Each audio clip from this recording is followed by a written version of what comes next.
Hello दोस्तों, welcome to पहल academy. पहल एकेडमी के यूट्यूब चैनल पे आप सबका स्वागत है।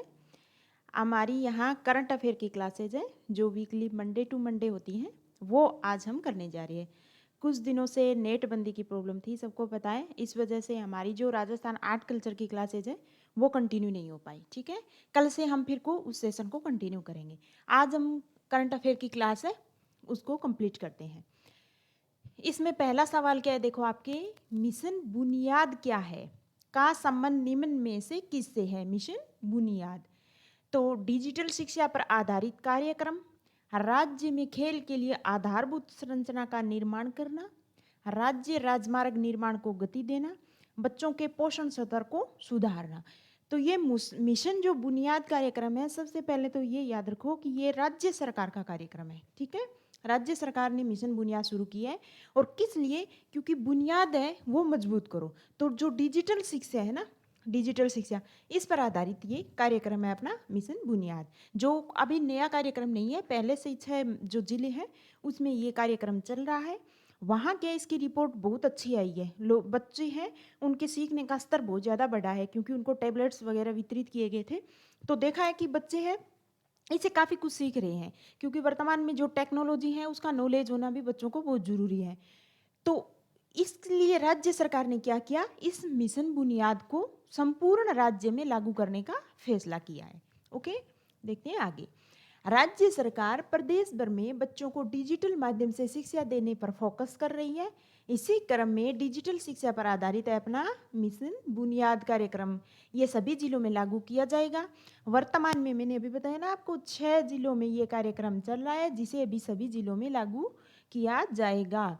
इस मिशन बुनियाद के तहत कक्षा, अब कौन कौन सी कक्षा देखो, क्लास 8 से लेके दोस्तों, अब बिल्कुल बच्चे तो क्या टैबलेट क्या चलाएंगे, तो 8वीं क्लास से लेके 12वीं क्लास तक की जो भी छात्राएं हैं या छात्र हैं, उनको अध्ययन करने हेतु टैबलेट दिए जाते हैं, जिससे शिक्षा की गुणवत्ता बेहतर हुई। और एक रिसर्च किया था, उसमें ये देखा कि टैबलेट के जैसे उपयोग करने से इन जिलों में जो छात्राओं के सीखने का स्तर है उसमें 20% तक सुधार आया है। तो इसी रिपोर्ट को आधार बना के अब राज्य सरकार ने क्या किया है, 6 जिलों से हटा के पूरे राजस्थान में इस मिशन बुनियाद को लागू करने की योजना बनाई है। ओके, दूसरा है मुख्यमंत्री कन्यादान योजना के बारे में निम्न कथनों पर विचार कीजिए। मुख्यमंत्री कन्यादान योजना, इस योजना के तहत कमजोर वर्ग की युवतियों को शादी के लिए राज्य सरकार, अपनी राज्य सरकार की है ये, ठीक है, मुख्यमंत्री नाम से पता चला है, आर्थिक सहायता प्रदान करती है। ओके, राइट है। वो कथन 2 क्या बोला है, योजना में महिला शिक्षा को प्रोत्साहित करने के लिए भी प्रावधान किए गए हैं, ये भी सही है। तो इसमें कथन दोनों सही है, तो कौन सा है देखो, केवल एक नहीं, ये तो गलत हो गया, केवल एक और दो, यस, ये है दोस्तों अपना सही आंसर। कि इसमें जो मुख्यमंत्री कन्यादान योजना है, इसमें कमजोर वर्ग की जो युवतियां हैं उनके शादी के लिए राज्य सरकार आर्थिक संबल देगी, नंबर 1। दूसरा, ये इसमें कुछ प्रावधान किए गए जो आगे हम स्लाइड्स में देखेंगे, कि जैसे 10th पास हुआ, तो अगर कोई 10th पास युवती शादी कर रही है तो उसको 10,000 रुपये, अगर किसी ने स्नातक कर लिया तो उसको अतिरिक्त 20,000 रुपये की सहायता राशि उपलब्ध करवाई जाती है। जिससे हो गया नहीं कि देखो, इससे महिला शिक्षा को भी प्रोत्साहित किया जा रहा है। इस योजना में क्या है देखो, इस योजना के तहत जो अनुसूचित जाति, एससी, एसटी और जो अल्पसंख्यक परिवारों की 18 वर्ष से अधिक आयु की कन्या के विवाह पर कुल राशि दी जाती है दोस्तों, कितनी, 31,000 रुपये, 31,000, तथा 10वीं पास युवती के लिए 10,000 रुपये एक्स्ट्रा दिया जाता है। ठीक है, इनकी जो 80 एसटी अल्पसंख्यक वर्ग की 18 वर्ष से अधिक आयु की जो भी युवती शादी करी है, तो उनके परिवारों को मूल राशि है वो है दोस्तों 31,000। ठीक है, अगर लड़की 10वीं पास है तो 10,000 रुपये उनको एक्स्ट्रा दे देंगे, और अगर कोई लड़की स्नातक पास है, बीए कर लिया, तो उसको फिर 20,000 रुपये अतिरिक्त प्रोत्साहन राशि दी जाती है। ठीक है, इस प्रकार इन वर्गों की कन्याओं को विवाह के समय 51,000 रुपये तक दिए जा रहे हैं, तथा से सभी वर्गों के, जैसे बीपीएल हो गया, अंत्योदय परिवार, आस्था कार्डधारी परिवार, आर्थिक रूप से कमजोर विधवा महिलाओं, विशेष योग्यजन व्यक्ति, पालनहार लाभार्थियों की कन्याओं के विवाह पर तथा महिला खिलाड़ियों के स्वयं के विवाह पर 21,000 रुपये। ठीक है। जो SC ST अल्पसंख्यक वर्ग है उनके लिए मूल राशि है दोस्तों 31,000 रुपये। उसके अलावा जो भी अन्य परिवार हैं जो कमजोर वर्ग के हैं उनके लिए 21,000 रुपये राशि दी जाएगी। और 10वीं पास को सेम वही राशि 10,000 रुपये, और स्नातक हो गया तो अतिरिक्त उनको 20,000 रुपये प्रोत्साहन राशि दी जाएगी। इस प्रकार इन वर्गों की कन्याओं को योजना के तहत अधिकतम 41,000 रुपये दिए जाते हैं। क्लियर? इसमें आप याद रखना कि कितनी राशि है, किस वर्ग को मिल रही है। देखो अगला सवाल क्या है, इंदिरा गांधी शहरी क्रेडिट कार्ड योजना जो 2021 में चली थी वो शहरी क्षेत्र के जरूरतमंदों को कितने रुपए तक ब्याज मुक्त ऋण की सुविधा उपलब्ध करवाई जा रही है। इंदिरा गांधी शहरी क्रेडिट कार्ड योजना चल रही है, इसके तहत जो ब्याज मुक्त राशि उपलब्ध करवाई जा रही है शहरी वर्ग के लोगों को, जरूरतमंदों को, तो वो राशि कितने रुपए की है? 40,000 रुपये, 50,000 रुपये, 30,000 रुपये या 1,00,000। तो ये राशि अपनी 50,000 रुपये की, 50,000 रुपये की राशि इंदिरा गांधी शहरी क्रेडिट कार्ड योजना के तहत उपलब्ध करवाई जा रही है। अपात्र व्यक्तियों के पक्ष में देखो ये चल रही थी अपनी इंदिरा गांधी शहरी क्रेडिट कार्ड योजना 2021 की है। इसके तहत अपात्र जो व्यक्ति है उसके पक्ष में बैंक एवं गैर बैंकिंग वित्तीय कंपनियों द्वारा जो 50,000 रुपये तक के ऋण दस्तावेजों पर स्टाम्प ड्यूटी नहीं ली जाएगी। यह व्यवस्था अपनी 1 अप्रैल 2022 से प्रभावी हो गई है। ठीक है, उनको 50,000 रुपये ब्याज मुक्त ऋण मुक्त ब्याज दिया जाएगा। उसमें भी अब नई व्यवस्था ये कर दी कि जो भी बैंक देगा या जो भी NBFC कंपनीज उनको ऋण दे रही है वो 50,000 रुपये तक के स्टाम्प ड्यूटीज पर नहीं लेगी। और ये व्यवस्था 1 अप्रैल 2022 से प्रभावी हो गई है। अगला सवाल है, नारी शक्ति पुरस्कार नहीं होता, पुरस्कार होता है, ये गलत लिख रखा है। 2022 से सम्मानित महिलाओं में निम्न में से राजस्थान की कौन सी महिला शामिल है। ये नारी शक्ति पुरस्कार हमें सबको पता है कि ये पुरस्कार कौन देता है, राष्ट्रपति महोदय देते हैं। देश भर से जो महिलाएं होती हैं जिन्होंने अपने अपने क्षेत्रों में उत्कृष्ट कार्य किया है उसके लिए ये प्रदान किया जाता है। तो अभी जो 2022 के हैं उसमें राजस्थान की कौन सी महिलाएं, देखते हैं। बतुल बेगम, रमाबाई, कनक कुमारी, जानकी देवी। तो इसका राइट आंसर है दोस्तों बतुल बेगम, जिनको नारी शक्ति पुरस्कार 2022 से सम्मानित किया है। अगला है राष्ट्रीय सांख्यिकी दिवस। राष्ट्रीय सांख्यिकी दिवस मनाया जाता है, वो कब मनाया जाता है? तो ये देखते हैं 29 जून, 30 जून, 29 अगस्त या 5 जुलाई। तो इसका राइट आंसर है दोस्तों 29 जून को, क्योंकि 29 जून को जो हमारे गणितज्ञ थे महालानोबिस, PC महालानोबिस महोदय, उनका जन्मदिन है। इसी वजह से देखो राष्ट्रीय सांख्यिकी प्रणाली नेशनल स्टैटिस्टिक सिस्टम्स की स्थापना में प्रशांत चंद्र जो PC महालानोबिस महोदय, उनके अमूल्य योगदान को मान्यता देने के लिए इनकी जयंती है 29 जून को हर साल सांख्यिकी दिवस के रूप में मनाया जाता है। ठीक है, याद रखना इसको, बहुत इंपॉर्टेंट दिन है। सतत विकास लक्ष्य, इसमें क्या होता है कि जो भी PC महालानोबिस महोदय थे उन्होंने, वो गणितज्ञ थे, उनका आर्थिक जो क्षेत्र है इकोनॉमिक्स में उनमें भी बहुत बड़ा योगदान था। तो क्या है, जो अपना सांख्यिकी विभाग है वो डेटा कलेक्ट करता है हर साल। तो उनकी थीम रहती है कि जो SDG इंडेक्स, रोज़ मैं बात करती हूँ वीडियोज़ में, इनमें पीछे जो करंट के वीडियो उनमें देखना आप कि जो SDG इंडेक्स है वो संयुक्त राष्ट्र महासभा है उनके द्वारा जारी किए जाती हैं, जिसका लक्ष्य क्या है, जिसमें कितने इंडेक्स है, 17 इंडेक्स है दोस्तों। और इसमें ये निर्धारित किया गया है, लक्ष्य निर्धारित किया गया है कि हम 2030 तक इन जो गोल्स हैं, जो हमारे 17 हैं लक्ष्य निर्धारित किए गए, इनको प्राप्त कर लेंगे। उन्हीं में से अब की बार क्या किया कि सांख्यिकी दिवस के रूप में मनाया जाता है। तो जो SDG इंडेक्स 1 है जिसका काम क्या है, गरीबी की समाप्ति है, पहला यही है। तो वर्ष 2022 के लिए अपनी थीम रही है। तो डेटा कलेक्ट करता है अपना सांख्यिकी विभाग। तो अब की बार जो डेटा कलेक्ट करेंगे वो गरीबी से निवारण से संबंधित, कितनी भारत में गरीबी है, गरीबी निवारण के लिए सरकार के द्वारा क्या क्या प्रयास किए गए हैं, ठीक है, उनसे कितने लोगों को फायदा मिला है, वो जो डेटा कलेक्शन का काम है वो किया जाएगा। तो जो SDG इंडेक्स 1 है, संयुक्त राष्ट्र संघ का सस्टेनेबल डेवलपमेंट गोल्स है, उनका 1 नंबर जो है इंडेक्स वो है अपना दोस्तों गरीबी का निवारण करना। और अपना जो ये सांख्यिकी दिवस है इसकी थीम भी यही रखी है। SDG का लक्ष्य हमने अभी डिस्कस कर लिया कि 2030 तक गरीबी को समाप्त करके सभी नागरिकों को सम्मान सुरक्षित जीवन देना है। ओके, अगला सवाल है, निम्न में से कब से सिंगल यूज प्लास्टिक यूज जो वस्तु है उनके उत्पादन, भंडारण, वितरण, बिक्री, उपयोग पर प्रतिबंध लगाया गया है? तो ये सवाल आ सकता है क्योंकि अभी शुरू हुआ है 2 जुलाई, 1 जुलाई, 5 जुलाई, 8 जुलाई। तो इसका राइट आंसर है दोस्तों 1 जुलाई। 1 जुलाई अभी तो क्या है, न्यूज़पेपर में आ रहा है तो सबको याद रह रहा है, पर पेपर में ये सवाल आ सकता है।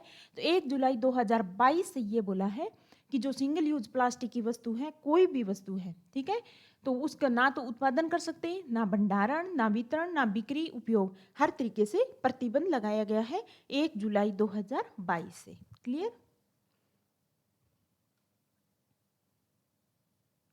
निम्न में से केंद्र सरकार का जन समर्थ पोर्टल क्या है?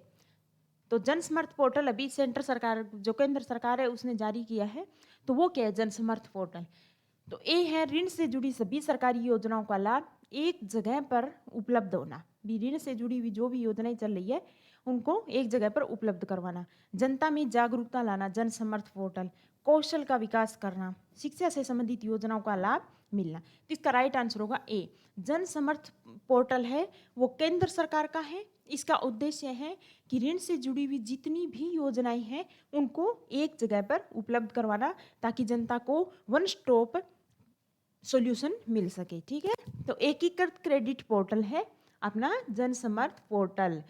वित्त मंत्रालय की याद रखना दोस्तों, क्योंकि ऋण से जुड़ी जो भी सरकारी योजनाएं हैं वो वन स्टॉप सॉल्यूशन उनका उपलब्ध हो सके, तो वो किसकी होगी? वित्त मंत्रालय की योजनाएं। ठीक है, सरकार की 1 दर्जन से अधिक योजनाएं, लगभग अभी तक 13 योजनाएं हैं से अधिक क्रेडिट लिंक्ड योजनाओं के लिए वन स्टॉप गेटवे है ये, जो लाभार्थी को सीधे उधारदाताओं से जोड़ती हैं।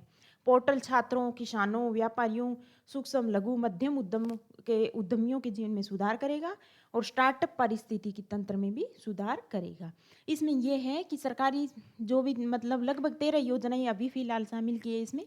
तो इस जन समर्थ पोर्टल पर उन 13 योजनाओं को कौन सी ऋणदाता है, उधारदाता है, और जो उधार लेने वाला और देने वाला दोनों का एक पोर्टल होगा, जिसमें जो उधार लेने वाला है उसके लिए ये विकल्प रहेंगे कि लगभग 25 उनके पास ये विकल्प रहेंगे कि उनमें से जो जिससे भी मन करे वो उधार ले सकता है। ठीक है, तो ये हो गया आपका जन समर्थ पोर्टल।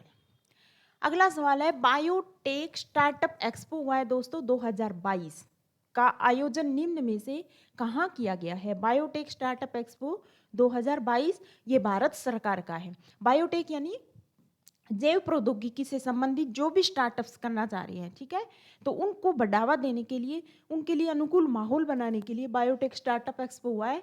वो बेंगलोर में हुआ है क्या, या न्यू दिल्ली, कोलकाता या मुंबई? तो इसका राइट आंसर है नई दिल्ली में। ओके, भारत बायोटेक पर बहुत ज़्यादा काम कर रहा है अभी। भारत देखो विश्व में जैव प्रौद्योगिकी के लिए जो शीर्ष 12 देश है जैव प्रौद्योगिकी के क्षेत्र में अभी कार्य कर रहे हैं, रिसर्च कर रहे हैं, उनमें शामिल होने के साथ साथ भारत प्रशांत क्षेत्र है उसमें तीसरे स्थान पर है। ओके, भारत की जैव प्रौद्योगिकी अर्थव्यवस्था साल दर साल दोहरे अंक में बढ़ रही है, यानी दुगनी गति से। जहां 2018 का आंकड़ा देखो दोस्तों, ये आंकड़ा दिया हुआ था साइट पे, 2018 के 51 बिलियन डॉलर थी, ठीक है, उसकी तुलना में 2021 में 81 बिलियन डॉलर तक पहुंच चुकी है। क्या? अपनी जो जैव प्रौद्योगिकी है उसका निवेश, और 2025 तक 150 बिलियन डॉलर तक पहुंचाने का लक्ष्य है। बायोटेक स्टार्टअप में निवेश करने वालों में 9 गुना की वृद्धि दर्ज की गई है। तो ये देखो निवेश है वो दुगनी गति से बढ़ रहा है। ओके, निम्न में से जीएसटी कब लागू हुआ था? ये इस वजह से बनाया क्योंकि जीएसटी को लागू हुए, सबको पता है जीएसटी क्या है। जीएसटी को लागू हुए 1 जुलाई 2022 को पूरे 5 साल हो गए हैं।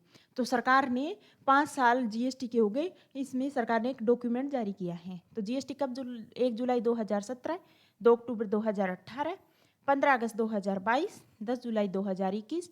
तो इसका राइट आंसर है दोस्तों 1 जुलाई 2017 और 1 जुलाई 2022 को जीएसटी को लागू हुए पूरे 5 साल हो गए हैं। अब क्या है जीएसटी, वो देख लेते हैं। जीएसटी एक अप्रत्यक्ष कर है दोस्तों, इनडायरेक्ट टैक्स है, ठीक है। इसका फुल फॉर्म क्या आता है? Goods and service tax, GST. Okay, 1 जुलाई 2022 को जीएसटी के 5 साल पूर्ण हो गए हैं। इसे 4 नामों से जीएसटी फिलहाल सिस्टम, जो जीएसटी सिस्टम है वो 4 नामों से, बाकी जीएसटी में कौन कौन से शामिल नहीं है, कौन से शामिल है, ये तो एक बहुत मतलब फुल क्लास लेने वाली चीज़ है ये तो।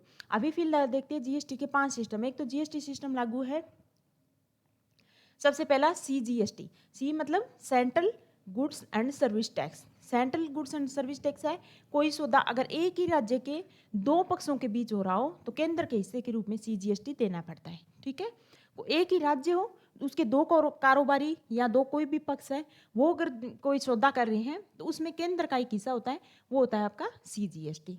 दूसरा होता है आपका state goods and service tax, SGST बोलते हैं जिसको। कोई सौदा एक ही राज्य के दो पक्षों के बीच होता है तो उसमें राज्य की भी हिस्सेदारी रहती है कुछ। एक तो दो पक्षों के बीच सौदा हो रहा है कारोबारियों के बीच, तो उसके बीच एक तो होगा सेंटर का हिस्सा, वो तो होता है आपका सीजीएसटी। एसजीएसटी वो होता है जिसमें दो पक्षों के बीच कोई भी आपस में व्यापार हो रहा है तो उसमें एक उस संबंधित राज्य का भी थोड़ा हिस्सा रहता है, तो वो होता है आपका SGST. Okay, union territory goods and services है यूटीजीएसटी, जो केंद्र शासित प्रदेश है उनके लिए।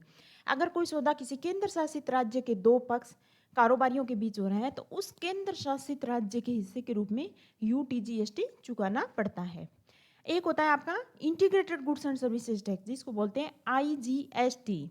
अगर कोई सौदा दो अलग अलग राज्यों के कारोबारियों के बीच, देखो यहाँ अलग अलग राज्य, जैसे राजस्थान और गुजरात के दो कारोबारियों के बीच कोई सौदा हो रहा है तो केंद्र और राज्य सरकार दोनों का उसमें निर्धारित हिस्सा रहता है। दोनों का हिस्सा एक साथ आईजीएसटी के रूप में चुकाना पड़ता है।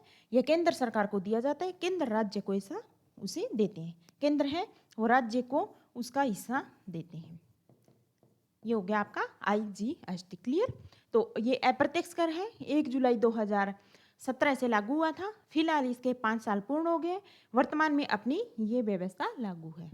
इस पर इस सवाल बनाए हुए वो आगे देखेंगे। देखो ये आ गया सवाल। हाल ही में राजस्थान सरकार ने किसके साथ 10,000 ultra mega renewable energy park स्थापित करने के लिए समझौता किया है? ठीक है, राज्य सरकार ने 10,000 ultra mega renewable energy park स्थापित करेगी राजस्थान में। तो इसके लिए कौन सी कंपनी के साथ अभी समझौता ज्ञापन हुआ है, एमओयू हुआ है? तो एचपीसीएल के साथ दोस्तों, एनटीपीसी के साथ, ओएनजीसी के साथ, या मिनिस्ट्री अपनी जो रिन्यूएबल एनर्जी से संबंधित है, नवीकरणीय ऊर्जा मंत्रालय के साथ। तो इसका राइट आंसर होगा एनटीपीसी, राष्ट्रीय ताप विद्युत निगम। ठीक है, इसके साथ समझौता ज्ञापन किया है, national thermal power corporation, NTPC. ठीक है। राजस्थान में जल्द ही 10,000 मेगावाट ऊर्जा क्षमता का ऊर्जा पार्क स्थापित होगा। इसके लिए राजस्थान सरकार और राष्ट्रीय ताप ऊर्जा निगम है जो एनटीपीसी के रिन्यूएबल एनर्जी लिमिटेड ने शुक्रवार को एक समझौता पत्र पर हस्ताक्षर किए। इस परियोजना की स्थापना के लिए राजस्थान में लगभग 50,000 करोड़ रुपए है, उसका निवेश भी होगा। ओके, राजस्थान की महत्वाकांक्षी जो है पूर्वी नहर परियोजना, कितने जिलों की पेयजल जरूरत पूरी होगी? तो 15, 18, 13 और 20। इसका राइट आंसर है दोस्तों 13 जिलों की। ये जो पूर्वी नहर परियोजना है हर दिन चर्चा में रहती है, आपके सवाल कभी भी आ सकता है। प्रीलिम्स का सवाल अभी तक बना नहीं है, आरएस मेंस में इवन ये सवाल आ गया है, पर क्यों? क्योंकि सूजस में सरकार बहुत बार मीटिंग ले चुकी है। अभी पिछले वीक इस पे भी मीटिंग हुई है कि कैसे हम केंद्र सरकार से राष्ट्रीय महत्व का दर्जा दिलाने के लिए मांग की है, सरकार बार बार इस पर मांग करती है। तो ये कितने जिलों में है पूर्वी नहर परियोजना? 13 जिलों की जो पेयजल जरूरत है या सिंचाई से संबंधित जरूरतें हैं वो पूरी करेगी। तभी राज्य सरकार ने ये डिसाइड किया है कि अगर केंद्र सरकार इसे केंद्रीय राष्ट्रीय महत्व का दर्जा नहीं देती है तो राज्य अपने स्तर पर जितना हो सकेगा इस पर निवेश करेगी, पर इस प्रोजेक्ट को कंटिन्यू रखेगी। ठीक है, अगर राष्ट्रीय महत्व का दर्जा कोई इस परियोजना को मिल जाता है, पूर्वी नहर परियोजना को, तो इससे लाभ ये होता है दोस्तों कि राज्य जो केंद्र सरकार है वो इसमें निवेश करती है, तो राज्य पे जो अतिरिक्त जो बर्डन है वो कम हो जाता है। तो 90-10 का होता है इसमें। ठीक है, तो इसी वजह से, क्योंकि उसमें 90-10 का अनुपात हो जाता है, ना सेंटर इसको वहन करती है इसका खर्चा, और 10 राज्य सरकार होती है। तो इससे जो ये प्रोजेक्ट है जल्दी कंप्लीट हो जाता है, क्योंकि राज्य के पास चूंकि इतने ज़्यादा संसाधन नहीं होते, तो इसलिए राज्य सरकार ये बार बार मांग कर रही है कि केंद्र अगर इसे राष्ट्रीय महत्व का दर्जा दे दे तो ये परियोजना वित्त के अभाव में रुके नहीं और जल्दी से कंप्लीट हो जाए। ओके। निम्न में से राजस्थान सरकार द्वारा राजकीय विद्यालयों में, राजकीय जो भी स्कूल है उसमें नो बैग डे के रूप में घोषित किया गया है। निम्न में से राजस्थान सरकार द्वारा कौन से दिन को, ठीक है, तो सोमवार, मंगलवार, शुक्रवार, शनिवार। तो इसका राइट आंसर होगा दोस्तों शनिवार। अभी जो 1 जुलाई से स्कूल खुले हैं, इसमें बजट में घोषणा की थी सरकार ने कि नो बैग डे के रूप में मनाएंगे हम, जो किसको, शनिवार को। और क्यों, अभी जो 1 जुलाई को स्कूल खुले हैं तो उसमें जो पहला दिन था वो नो बैग डे के रूप में मनाया गया, बच्चों ने उसको फुल इंजॉय किया। इसका मतलब ये होता है दोस्तों, नो बैग डे का मतलब भी कोई भी आपको बैग लेके नहीं आना है। पढ़ाई का इतना ज़्यादा बर्डन होता है बच्चों पे, तो जो खेल कूद या अदर जो भी एक्टिविटी है जो उनको स्कूल है उससे जोड़े रखें, ठीक है। अब विद्यालय में बच्चे पढ़ने जाते हैं, पर इतना ज़्यादा पढ़ाई का स्ट्रेस हो गया आजकल, किताबों का ज़्यादा, पढ़ाई का नहीं किताबों का, कि बच्चे क्या है उनसे धीरे धीरे पढ़ाई से दूर हो रहे हैं। तो उनको मनोरंजक पढ़ाई, एक थोड़ा एंटरटेनिंग हो उसके, इस वजह से क्या नो बैग डे के रूप में शनिवार को घोषित किया है। शनिवार को वो कोई बैग नहीं लेके आएंगे। खेलकूद संबंधी गतिविधियाँ, अन्य कोई भी ऐसी आनंद में गतिविधियाँ जिससे बच्चों को बहुत ज़्यादा पढ़ाई के अलावा ऐसा लगे कि हाँ स्कूल उनके लिए बहुत कुछ कर रहा है, तो इसलिए शनिवार को ये घोषित किया है। प्रदेश के राजकीय विद्यालयों में अध्ययन अध्यापन की आनंददायी प्रविधियों के साथ सहज शैक्षणिक जो भी गतिविधि है उनके माध्यम से विद्यार्थियों को पढ़ाई के अतिरिक्त तनाव से राहत दिलाने के उद्देश्य से राजस्थान सरकार ने प्रत्येक शनिवार को नो बैग डे के रूप में घोषित किया है। इसमें विद्यार्थी और शिक्षक दिन भर खेलकूद सहित विविध गतिविधि है उसमें भागीदारी करते हैं। निम्न में से किस राज्य ने केंद्र सरकार से, ये देखो अभी हमने पढ़ा था ना जीएसटी के बारे में, पूरा पढ़ा था, तो 5 साल हो गए जीएसटी, तो 5 साल तक सरकार ने, केंद्र सरकार ने ये बोला था कि किस राज्य सरकार ने केंद्र सरकार से जीएसटी क्षतिपूर्ति की अवधि जून 27 तक बढ़ाने की मांग की है। तो जो जीएसटी लगाया केंद्र सरकार का है, जीएसटी अप्रत्यक्ष कर है एक तरीके से, तो उससे क्या है राज्यों के राजस्व में कमी आ गई। तो केंद्र सरकार ने ये बोला कि आपको राज्य के स्टार्टिंग के जो 5 साल हैं उसमें आपको जीएसटी में जितनी भी अगर जीएसटी कलेक्शन से या जीएसटी कम आ रही है तो उस वजह से जो भी प्रॉब्लम होगी उसका सोल्यूशन केंद्र सरकार राज्यों को 5 साल तक क्षतिपूर्ति के रूप में देगा, हर्जाना देगा, ठीक है, एक तरीके से ये था। पर अब इसकी अवधि खत्म हो गई, क्योंकि जून में क्या है, जून 2022 में इसकी अवधि खत्म हो गई, क्योंकि 5 साल पूरे हो गए। पर सरकार अभी किस राज्य सरकार ने ये बोला है भी इसकी अवधि जून 27 तक कर दो, यानी और बढ़ा दो। इसकी वजह क्योंकि कोरोना महामारी आ गई थी, तो जो जीएसटी कलेक्शन है या फिर उद्योग धंधे बंद रहे, इस वजह से क्या है राज्यों को बहुत ज़्यादा नुकसान हो रहा है। तो ये कौन से राज्य ने बोला है, राजस्थान ने या मध्य प्रदेश ने या पंजाब ने या उत्तराखंड ने, तो ये बोला है अपनी राज्य सरकार ने, ठीक है।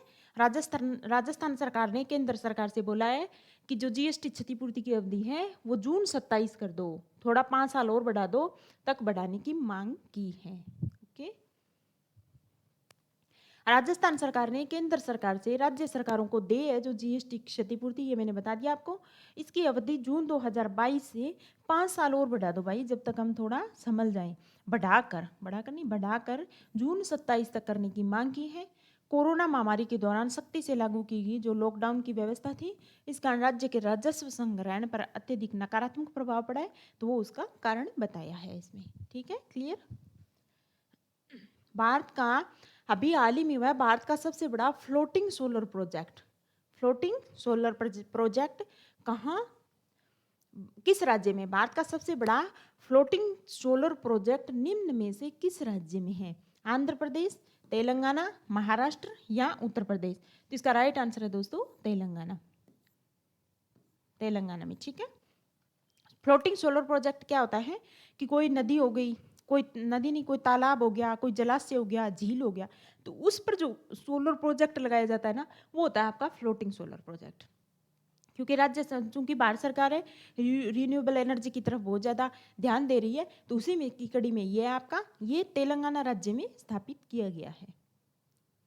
हाल ही में 100 मेगावाट का है, कितना, 100 मेगावाट, कि रामागुंडम, नाम याद रखना दोस्तों, मैंने तो आपको बता दिया कि तेलंगाना में है, वो तो राज्य है, पर इसका पूरा नाम है Ramagundam floating solar PV project, अर्थात हिंदी में इसको बोलते हैं तेरती सौर ऊर्जा परियोजना। इसके वाणिज्यिक संचालन की जो अंतिम 20 मेगावाट है उसकी भी घोषणा कर दी, तो फिलहाल ये 100 मेगावाट का कंप्लीट हो गया है। इसके साथ ही तेलंगाना में 100 मेगावाट की रामागुंडम फ्लोटिंग सोलर पीवी परियोजना को 1 जुलाई 2022 अभी कल परसों इसको चालू कर दिया गया है। यह भारत में अपनी तरह की सबसे बड़ी परियोजना है। Okay, floating solar project photovoltaic module होते हैं जो प्लेटफॉर्म ऊपर लगे होते हैं तथा जलाशयों झीलों पर ये तैरते रहते हैं। एक तरीके से ये फ्लोटिंग पे जो होते हैं पूरे मॉड्यूल होते हैं, और जो झील होगी, तालाब होगी, जलाशय, इन पर तैरते रहते हैं, जहाँ की स्थितियाँ समुद्र और महासागर जैसी होती हैं। इन प्लेटफॉर्म को आमतौर पर पानी की जो 7 निकाय है, जैसे झील हो गया, जलाशय, अब नदी पर तो लगा नहीं सकते, झील जलाशय में बिल्कुल शांत पानी रहता है, तो वहाँ इन पर लगाया जाता है। ठीक है, इन्हें स्थापित करने के लिए ना भूमि को समतल करने या वनस्पति हैं आसपास है उनको हटाने की बिल्कुल जरूरत नहीं होती। क्लियर? निम्न में से किससे हाल ही में भारतीय अंतरिक्ष अनुसंधान संगठन इसरो ने PSLV कक्षीय प्रायोगिक मॉड्यूल, इसका पूरा नाम है दोस्तों, देखो, किससे हाल ही में भारतीय अंतरिक्ष अनुसंधान संगठन अपना जो इसरो है, इसने PSLV कक्षीय प्रायोगिक मॉड्यूल यानी POEM इसको लॉन्च किया है। किससे? तो PSLV 50 से, PSLV 51, PSLV 52 या PSLV 53। तो इसका राइट आंसर है दोस्तों PSLV जो 53 है उससे POEM है जो PSLV कक्षीय प्रायोगिक मॉड्यूल, उसको लॉन्च किया है। ये 2022 के बाद PSLV है जो अपना, तो उसकी दूसरी उड़ान है। एक 52 हुई थी पर फिलहाल ये 53 हुई है। ओके, लॉन्च किया गया है PSLV जो C53 द्वारा पोइम PSLV कक्षीय प्रायोगिक मॉड्यूल इसको लॉन्च किया गया है, जो इसरो का एक प्रायोगिक मिशन है दोस्तों। इसरो का ये तो सबको पता है, जिसका ऑर्बिट प्रयोग ध्रुवीय सैटेलाइट लॉन्च व्हीकल यानी PSLV के चौथे चरण के दौरान प्लेटफॉर्म के रूप में किया जाता है। अब हम समझते हैं कि इसका क्या मतलब है। इसका मतलब ये है कि PSLV एक 4 चरणों वाला रॉकेट है जिससे हम कोई भी उपग्रह वो लॉन्च करती है। समझ में आ गया? ये तो रॉकेट है अपने, पहले इसकी श्रृंखला थी SLV के बाद आई PSLV के बाद आई GSLV। ठीक है, GSLV से तो जो बाहरी उपग्रह है वो किससे लॉन्च किए जाते हैं? GSLV से। पर ज्यादातर हमारा जो रॉकेट है वो कौन सा सक्सेस है? PSLV, इससे हम अधिकतर लॉन्च करते हैं। अभी ये जो फिलहाल किया है जो PSLV C53वां गया है अपना, ठीक है, इसे लॉन्च किया है, जिसका पहला, अब इसके 4 चरण होते हैं, जिसका पहले 3 चरण प्रयोग हो गए, उसके बाद क्या है, समुद्र में गिर जाते हैं। किसके? ये रॉकेट की बात कर रहे हैं PSLV के। और अंतिम जो चरण उपग्रह को कक्षा में प्रक्षेपित करने के बाद अंतरिक्ष में कचरे या कबाड़ के रूप में चला जाता है। ये तो हो गई जनरली बात। जो PSLV अभी तक काम करता है अपना, वो हो गया कि PSLV एक 4 चरणीय अपना रॉकेट होता है ऐसे, ठीक है, जिसके 4 चरण होते हैं रॉकेट। तो इसमें से जो 3 चरण है वो तो क्या है कि प्रयोग हो गए, समुद्र में गिर गए। अंतिम चरण है, जैसे ही अपना उपग्रह कक्षा में गया तो ये क्या, अंतरिक्ष में कचरे या कबाड़ के रूप में हो जाता है। हालांकि जो ये PSLV C53 गया ना दोस्तों, मिशन में उपयोग किए गए अंतिम चरण को स्थिर मंच के रूप में उपयोग किया जाएगा। ठीक है, इसको अब खत्म नहीं होगा, ये अंतरिक्ष में एक कबाड़ के रूप में नहीं रहेगा, इसको एक प्लेटफॉर्म के रूप में यूज किया जाएगा। यह पहली बार है कि चौथा चरण एक स्थिर प्लेटफॉर्म के रूप में पृथ्वी की परिक्रमा करेगा। ये पहला है अपना PSLV C53, जिसमें POEM, जब भी तो कह गया ना PSLV कक्षीय प्रायोगिक मॉड्यूल है, ये लॉन्च किया है अपना PSLV 53 के द्वारा। और जो 53 है PSLV C53, ये सवाल भी आ सकता है, तो कितके कौन सा जो देश है जिसके उपग्रहों को भी लेकर गया है? तो ये देखो, सिंगापुर है, सिंगापुर के 3 उपग्रह और भी है, उनको भी इसने के साथ ही लॉन्च किया गया है। तो अगर आपके सवाल आ जाए कि हाल ही में इसरो के द्वारा PSLV C53 है, उसके द्वारा किस विदेशी जो उपग्रह 3 उपग्रह उनको लॉन्च किया गया है, किस देश के उपग्रहों को? तो वो होगा अपना सिंगापुर। ओके, क्लोफाजीमाइन बहुत चर्चा में रही है दोस्तों इन दिनों। क्लोफाजीमाइन क्लोफाजीमाइन दवा, इसका प्रयोग निम्न में से किस बीमारी के इलाज में किया जाता है? तो मलेरिया नहीं भाई, इसमें तो क्लोरोक्विन का यूज होता है। कुष्ठ रोग, न्यूमेनिया या डेंगू, इसकी तो कोई दवाई नहीं है, तो ये होगा अपना कुष्ठ रोग। याद रखना दोस्तों, क्लोफाजीमाइन एक दवाई है जो कुष्ठ रोग के उपचार में यूज होती है। हाल ही में चर्चा में इस वजह से रही क्योंकि निजी बाजार है, उसमें इस दवाई की बहुत कमी महसूस की गई। तो जो कुष्ठ रोग है, कुष्ठ रोगी हैं, उनके लिए बहुत दिक्कतों का सामना करना पड़ा उनको। ठीक है, अब देखते हैं क्या है। पिछले कुछ दिनों से बाजार में कुष्ठ रोग, जिसको लेप्रेसी बोलते हैं, इसके इलाज में इस्तेमाल होने वाली प्रमुख दवाएं दोस्तों क्लोफाइजोमाइन, इसकी भारी कमी बनी हुई है।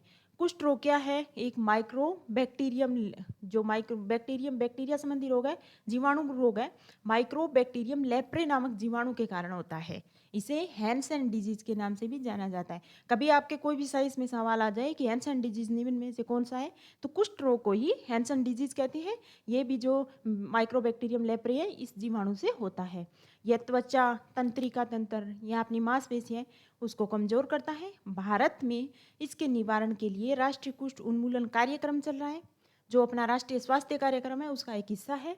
और इसमें ये बोला है क्लियर कि 2030 तक का हमारा लक्ष्य है भाई, का प्रत्येक जिले से कुष्ठ रोग को हम खत्म कर देंगे। तो कुष्ठ रोग को खत्म करने का सरकार का जो राष्ट्रीय कुष्ठ उन्मूलन कार्यक्रम है, उसका लक्ष्य 2030 तक कुष्ठ रोग को खत्म करना है। क्लियर? ये चर्चा मेरा 52वें संविधान संशोधन अधिनियम 1985 के तहत संविधान में कौन सी अनुसूची जोड़ी गई थी? सबसे पहले तो ये पता होना चाहिए कि हमारी संविधान में अनुसूची क्या है। एक जनरल नॉलेज के लिए आपको बता रही हूँ, तो सबको बताए 12 अनुसूची है भारतीय संविधान में। ठीक है, फिलहाल मूल में कितनी थी दोस्तों? 8 थी ना। इसी 8 को आगे बढ़ाते बढ़ाते एक अनुसूची जुड़ी थी। कब? 52वां संविधान संशोधन हुआ था अपना। ये संविधान से ये भी सवाल आ सकता है कि ये अनुसूची है निम्न में से कौन सी, मैं बताऊंगी वो कौन से संविधान संशोधन के तहत जोड़ी गई थी। तो याद रखना दोस्तों, 52वां संविधान संशोधन कब? 1985। इसके तहत संविधान में कौन सी अनुसूची जोड़ी गई? तो 12वीं, 11वीं, 9वीं या 10वीं? तो इसका राइट आंसर होगा 10वीं अनुसूची जोड़ी गई थी भारतीय संविधान में। कौन से संविधान संशोधन द्वारा? 52वें संविधान संशोधन द्वारा। इसमें क्या प्रावधान किए गए थे वो हम देखते हैं। संसद ने वर्ष 1985 में 52वें संविधान संशोधन के माध्यम से 10वीं अनुसूची के रूप में संविधान में शामिल किया। इसका उद्देश्य था सदस्यों द्वारा राजनीतिक संबद्धता बदलने की बढ़ती प्रवृत्ति पर रोक लगाना और इस प्रकार सरकारों के लिए स्थिरता लाना था। 10वीं अनुसूची को आमतौर पर ये देखो दल बदल विरोधी कानून के रूप में भी जाना जाता है। ओके, भी कोई इलेक्शन हो गए, उसके बाद किसी सदस्य ने दूसरा दल ज्वाइन कर लिया, कोई या मनोनीत सदस्य ने या निर्दलीय सदस्य ने, इसमें बहुत सारे प्रावधान हैं जो यहाँ डिस्कस नहीं हो सकते। तो उस पर रोक लगाने के लिए 10वीं अनुसूची जोड़ी गई। इसके तहत क्या है, इस पर एक्शन लिए जाते हैं। इसका उद्देश्य क्या है? ताकि सरकार के गिरे नहीं और सरकारों में स्थिरता बनी रहे। इसका उद्देश्य कार्यकाल के दौरान विधानमंडल सदस्यों द्वारा राजनीतिक दल बदले जाने के अभ्यास पर रोक लगाना था। अभी हाल ही में चर्चा में इस वजह से रही क्योंकि महाराष्ट्र में हाल ही के दिनों में राजनीतिक संकट में यह अनुसूची चर्चा में रही है। सबको पता है महाराष्ट्र में क्या हुआ। एकनाथ शिंदे जी जो नए वहाँ के जो महाराष्ट्र हैं उसके मुख्यमंत्री बने हैं। इसके अलावा दल बदल से संबंधित जो भी ये 52वें संविधान संशोधन से संबंधित या 10वीं अनुसूची से संबंधित जो भी प्रावधान है, आपको पॉलिटी वाले टीचर है वो अच्छे से समझाएंगे। ठीक है, भारतीय नौसेना ने भारतीय जहाजों की सुरक्षा सुनिश्चित करने के उपाय के रूप में जो फार्स की खाड़ी और ओमान की खाड़ी यानी खाड़ी क्षेत्र में चलाया था, कौन सा अभियान शुरू किया है? भारतीय सेना ने किया है। और भारतीय जहाजों की सुरक्षा के लिए, और जहाज भी कहाँ? खाड़ी क्षेत्र में। और स्पेसिफिक खाड़ी कौन सी अपनी? ओमान की खाड़ी और फार्स की खाड़ी। तो कौन सा अभियान शुरू किया इनमें से? चलो देखते हैं। ऑपरेशन संकल्प, ऑपरेशन वंदे भारत, ऑपरेशन मैत्री, ऑपरेशन ब्लू स्टार। तो इसका राइट आंसर है दोस्तों ऑपरेशन संकल्प। खाड़ी क्षेत्र में जो हमारे भारतीय जहाज है उनकी सुरक्षा के लिए भारतीय सेना के द्वारा ऑपरेशन संकल्प अभियान है उसकी शुरुआत की गई है। अभी फीफा ने हाल ही में घोषित किया है दोस्तों, आ सकता है ये सवाल, ध्यान देना, अंडर 17 महिला विश्व कप का आयोजन कहाँ करने की घोषणा की गई है। ध्यान देना, अंडर 17, वो भी कौन सा, महिला विश्व कप, किसने, फीफा ने घोषित किया है। तो कहाँ करने की घोषणा की है, ब्राजील में, कतर में, भारत में, सऊदी अरेबिया। तो इसका राइट आंसर है, याद कर लो दोस्तों, भारत। अंडर 17 जो महिला विश्व कप है फीफा का, वो भारत में आयोजित करने की बात कही है। अंडर 17 है तो इसमें तो बात करने की जरूरत ही नहीं। यह 17 साल से कम उम्र की महिला खिलाड़ियों के लिए आयोजित एक अंतर्राष्ट्रीय फुटबॉल टूर्नामेंट है। फीफा और क्या करवाता है, वो तो फुटबॉल की स्रोत संस्था है, जिसका आयोजन फीफा द्वारा किया जाता है। यह सम संख्या वाले वर्षों में आयोजित होता है। सम बोले तो 8 में हो गया, 8 के बाद 12 में हो गया, ठीक है, इस हिसाब से। पहली बार 2008 में खेला गया था, 8 के बाद 2008 के बाद फिर ये 2020 में भी खेला जाना था, क्योंकि सम संख्या 4 साल में होता है ये एक बार, पर बाद में क्या है, ये 8 में 2020 में कोरोना के कारण इसके संस्करण को रद्द कर दिया। अब इसी संस्करण को आगे बढ़ाते हुए हाल ही में फीफा ने घोषणा की है कि जो ये टूर्नामेंट होगा 2022 में होगा, और 22 में कहाँ होगा दोस्तों, भारत में। अंडर 17 महिला विश्व कप फुटबॉल का। अभी जानवरों के लिए देश में कोरोना की पहली स्वदेशी वैक्सीन आई है, वो कौन सी है। देखो, कोरोना की हर वैक्सीन अच्छे तरीके से सबको पता है, याद भी कर लिया, ठीक है। जानवरों के लिए ये वो कौन से, सिनोवैक्स, एनिकोवैक्स, जाइकोडिव, कोवैक्स। देखो, कोवैक्स तो हम लगवाते हैं, जाइकोडिव बच्चों के लिए आई है, सिनोवैक्स है ये चाइना की है, तो इस बच गई कौन सी, एनिकोवैक्स, ठीक है। जानवरों के लिए देश में कोरोना की पहली स्वदेशी वैक्सीन है वो एनिकोवैक्स है। एनिको मतलब एनिमल्स के लिए, एनी मतलब एनिमल्स के लिए, कोवैक्स मतलब कोरोना की वैक्सीन आ गई, तो हो गई आपकी एनिकोवैक्स। ओके, एनिकोवैक्स। एक जिला एक उत्पाद योजना, ये है किसकी योजना, याद रखना दोस्तों, ये अपनी केंद्र सरकार की योजना, ये राज्य की नहीं है, केंद्र सरकार की योजना है। एक जिला एक उत्पाद निम्न में से किस मंत्रालय की योजना है, ये भी बता दूं मैं आपको, कृषि मंत्रालय, खाद्य प्रसंस्करण उद्योग मंत्रालय, वाणिज्य मंत्रालय, एमएसएमई मंत्रालय। किसका राइट आंसर होगा दोस्तों, खाद्य प्रसंस्करण उद्योग मंत्रालय। एक जिला एक उत्पाद योजना है, वो खाद्य प्रसंस्करण उद्योग मंत्रालय की योजना है, जो एक केंद्र सरकार का मंत्रालय हमेशा केंद्र सरकार के होते हैं, याद रखना दोस्तों। राज्य में हमेशा विभाग होते हैं, ठीक है। अगर जैसे वाणिज्य वहाँ मंत्रालय होगा तो अपने होगा वाणिज्य विभाग, वहाँ कृषि मंत्रालय होगा तो अपने होगा कृषि विभाग, अपने मतलब राज्य में, ठीक है। अब एक जिला एक उत्पाद योजना में खाद्य प्रसंस्करण मंत्रालय ने क्या बोला है, सभी राज्यों को ये निर्देश दिया है कि देखो भाई, आपके कोई भी जिले हैं, जितने भी जिले हैं, मान लो राजस्थान में कितने जिले सबको पता है, 33 जिले हैं, तो 33 जिलों में से कोई तो ऐसा प्रोडक्ट होगा हर जिले का अपना, जो निर्यात किया जा सके, जिसे उसकी अपनी पहचान उस जिले की, है ना, और उसको क्या है, बढ़ावा दिया जा सके, ताकि ज़्यादा से ज़्यादा अपने जिला स्तर पर इस पर काम करो। हर जिले का एक उत्पाद होना चाहिए और उसको ज़्यादा से ज़्यादा हम निर्यात कर सकें। तो इसी को ध्यान में रखते हुए राजस्थान सरकार ने, आज नहीं पर बहुत पहले राजस्थान सरकार ने जो 33 जिले हैं, उनके 33 के 33 एक जिला एक उत्पाद योजना के तहत शामिल कर लिया। यहाँ चूंकि मैं आपको प्रीलिम्स करवा रही हूँ, ये करंट की अपनी क्लास है तो यहाँ नहीं बता सकती, पर आप गूगल करना, उसमें ये देखना कि राज्य सरकार की एक जिला एक उत्पाद योजना के तहत जो आपने है घोषित किए हुए हैं जो भी उत्पाद, वो कौन कौन से हैं। तो आपको 33 जो अपने डिस्ट्रिक्ट है उनके और उनका कौन कौन सा है वो सब मिल जाएंगे, ठीक है। ये सवाल पहले भी आ गया है और हर एग्जाम में फिर से आने के पूरे चांसेस हैं, तो आप इनको याद कर लेना, क्योंकि राज्य सरकार ने जब शुभंकर घोषित किए गए थे 33 जिलों के, तो उस टाइम सवाल आया था उनसे रिलेटेड। पर एक जिला एक उत्पाद राज्य सरकार ने घोषित कर दिए, पर बहुत कम एग्जाम्स है अभी जिसमें एक आध सवाल आया नहीं है, तो आप इनको 33 के 33 जो दे रखे वो सब याद कर लेना। Okay okay. अब दोस्तों आइए, पृथ्वी मिसाइल जो कि हाल ही में इसको लॉन्च किया है, पृथ्वी मिसाइल 2 का सफल प्रक्षेपण किया है, होता रहता है इनका, तो देखते हैं इसके संदर्भ में कौन सा सही है।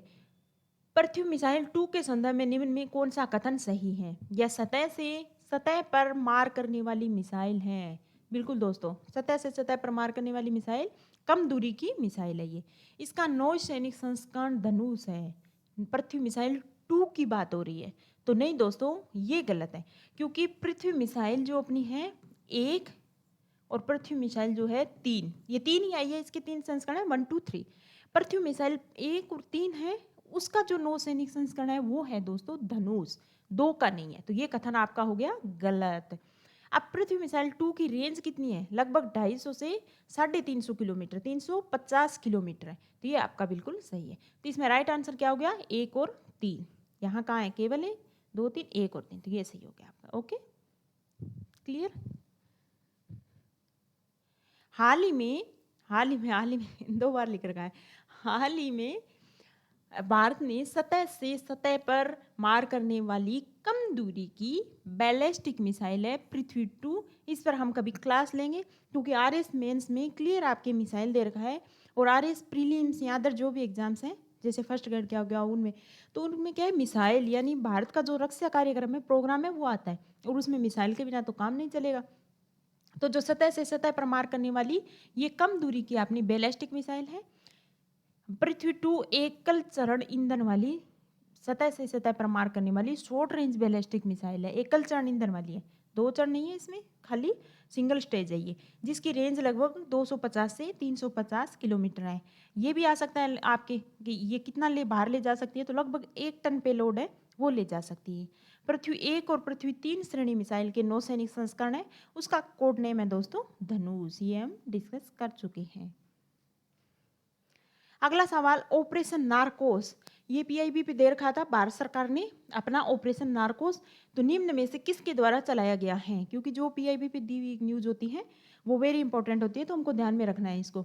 ऑपरेशन नारकोस किसने चलाया, रेलवे सुरक्षा बल ने, या सीबीआई ने, या भारतीय ड्रग्स एजेंसी ने, या स्वास्थ्य मंत्रालय ने, किसने चलाया, तो इसका राइट आंसर होगा रेलवे सुरक्षा बल, यानी आरपीएफ, ये भी आ सकता है, तो रेलवे पुलिस फोर्स है, इसने ऑपरेशन नारकोस चलाया है, क्योंकि जो नारकोटिक्स अधिनियम है उसके तहत इन रेलवे आरपीएफ है उसको शक्ति दी गई है, क्योंकि रेलवे में अपना जो माल परिवहन का जो सबसे महत्वपूर्ण साधन है आज के दिन में वो है अपना रेलवे। तो जो ये नारकोटिक्स से रिलेटेड जो भी सामग्री है, अगर इनकी तस्करी हो रही है, कुछ भी हो रहा है, तो वो क्या कौन संभालेगा, तो वो रेलवे पुलिस बल को इसको बोला है कि आप एक कानून प्रवर्तन एजेंसी के रूप में काम करो, और जो भी नारकोटिक्स से रिलेटेड ऐसा कुछ अगर आपको अवैध नजर आ रहा है तो उनको गिरफ्तार करो। तो इसके लिए रेलवे पुलिस ने ऑपरेशन नारकोस चलाया था। अब देखते हैं क्या है। कानून प्रवर्तन एजेंसी के तौर पर रेलवे सुरक्षा बल ने हाल ही के दिनों में महत्वपूर्ण उपलब्धि हासिल की है। अप्रैल 2019 से जो एनडीपीएस अधिनियम है, ये आरएस मेंस में पढ़ेंगे दोस्तों, क्योंकि वहां क्लियर दे रखा है। एनडीपीएस एक्ट के तहत आरपीएफ को तलाशी, जब्ती और गिरफ्तारी करने का अधिकार दे दिया। ओके, एनडीपीएस के खतरे पर विशेष रूप से ध्यान देने के लिए ऑपरेशन नार्कोस नामक कोड के साथ रेल के माध्यम से नशीले पदार्थों की तस्करी के खिलाफ 1 महीने का अखिल भारतीय अभियान जून 2022 के महीने में शुरू किया गया था दोस्तों। इस ऑपरेशन के तहत आरपीएफ में भारतीय रेलवे के माध्यम से नारकोटिक्स उत्पादों को ले जाने वाले वाहक ट्रांसपोर्टर, जो भी है ट्रांसपोर्टर पोर्टर, उनके खिलाफ उत्कृष्ट प्रदर्शन किया। किसने, आरपीएफ ने। नशीले पदार्थ न केवल सबको पता है कि युवाओं के स्वास्थ्य को खराब करते हैं, बल्कि अपनी अर्थव्यवस्था, अगर युवा ही सही नहीं रहेंगे तो कहाँ की अर्थव्यवस्था, कहाँ का राष्ट्र, तो अर्थव्यवस्था और राष्ट्र है उसके लिए बहुत नुकसानदायी है, और व्यक्ति के शारीरिक और जो मानसिक है दोनों स्वास्थ्य उसको प्रभावित करता है, यानी उस पर नकारात्मक प्रभाव डालता है। क्लियर। अगला सवाल क्या है, हैबिटेट वर्ल्ड सिटीज रिपोर्ट आई है 2022। तो हैबिटेट वर्ल्ड सिटीज रिपोर्ट किसके द्वारा जारी की गई है, ये रिपोर्ट हाल ही में आई है, तो संयुक्त राष्ट्र संघ के द्वारा, वर्ल्ड इकोनॉमिक फोरम के द्वारा, institute for economic and peace के द्वारा, या ट्रांसपेरेंसी इंटरनेशनल के द्वारा। तो ये रिपोर्ट संयुक्त राष्ट्र संघ ने जारी की है, हैबिटेट वर्ल्ड सिटीज रिपोर्ट, जिसमें ये बताया गया है 2022 से जारी की है। आगे के आंकड़े देता है इस रिपोर्ट में संयुक्त राष्ट्र संघ कि जो अपनी जो भी अपना वर्ल्ड जो हैबिटेट है, जो सिटीज है, उसमें जो लोग रह रहे हैं वो कितने, उनकी संख्या कितनी हो सकती है, उन पे क्या प्रभाव पड़ेगा, है ना, धीरे धीरे लोगों का प्रवासन कितना बढ़ रहा है, तो वो सब इस रिपोर्ट में होता है। ये जारी करता है आपका हैबिटेट वर्ल्ड सिटीज रिपोर्ट, संयुक्त राष्ट्र संघ, ये याद रखो। इसमें भारत के बारे में इस रिपोर्ट में ये बोला है भाई कि भारत की जो शहरी आबादी है 2035 तक हो जाएगी लगभग 675 मिलियन होने का अनुमान है। शहरी क्षेत्रों में जनसंख्या का लगभग 43.2% होगा 2035 तक, जो अपनी फिलहाल कितनी है 31%, लगभग 31% है वो शहरों में रह रही है। पर इस रिपोर्ट में बोला है 35 तक 43% हो जाएगा और चीन के बाद ये दूसरा सबसे बड़ा आंकड़ा होगा, सबसे ज़्यादा चीन में होगा। ये देखो अपना आखिरी सवाल है, हाल ही में किसके द्वारा सुरक्षा मंथन शुरू किया गया है? तो सुरक्षा मंथन किसने किया है भाई? भारतीय नौसेना ने, भारतीय वायुसेना ने, सीमा सुरक्षा बल ने, भारतीय सेना ने। तो ये दोस्तों अपना भारतीय सेना है, उसका डेजर्ट कोर है, उसने ये सुरक्षा मंथन शुरू किया है। इस वजह से ये इम्पोर्टेंट है अपने लिए, क्योंकि ये तटीय क्षेत्र स्पेशली और जो अंतर्राष्ट्रीय सीमा लगती हैं उसके आसपास के क्षेत्र है उसमें सुरक्षा के लिए शुरू किया है। तो ये अपना जोधपुर में हुआ है। देखो, अंतर्राष्ट्रीय सीमा और तटीय क्षेत्रों में सुरक्षा बढ़ाने के लिए भारतीय सेना के जो डेजर्ट कोर है अपना, ठीक है, भारतीय सेना का, इसने जोधपुर में, याद रखना जोधपुर में, सुरक्षा मंथन 2022 आयोजित किया है। उल्टा सवाल भी आ सकता है क्योंकि जोधपुर से संबंधित, राजस्थान से संबंधित सेना, भारतीय सेना कुछ काम कर रही है, इसका मतलब ये इंपॉर्टेंट हो जाता है। तो सुरक्षा मंथन 2022 है, ये कहाँ आयोजित किया, ये सवाल आ जाए तो आप बता देना जोधपुर में। और किसने आयोजित किए? भारतीय सेना ने। चलो दोस्तों, आज की अपनी करंट अफेयर की क्लास में इतना ही। इसमें हमने 25 सवाल हैं और उसकी व्याख्या सहित जो भी पिछले वीक में इम्पोर्टेंट रही हैं वो देखा है। ऑथेंटिक सोर्स से ये सवाल बनते हैं, तो आप इनको एक नज़र में देख के अच्छे से याद कर लेना, आपको पता ही नहीं चलेगा, धीरे धीरे आपका करंट अफेयर है वो कंप्लीट होता जाएगा, ठीक है। इसके अलावा पिछले महीने की जो जून है उसका करंट अफेयर की PDF है, वो जो पहला अकेडमी का टेलीग्राम चैनल है जिसका लिंक नीचे दिया हुआ है इस वीडियो में, तो वहाँ से आपको अवेलेबल हो जाएगा। वो वीडियो मेंस के लिए भी इम्पोर्टेंट है और आज फर्स्ट ग्रेड बाकी अदर जो RPSC एग्जाम है उनके लिए इम्पोर्टेंट है। चलो कल फिर मिलते हैं, अपनी जो आर्ट एंड कल्चर की जो सीरीज चल रही है 10th क्लास वाली उसको कंप्लीट करती है। थैंक यू दोस्तों।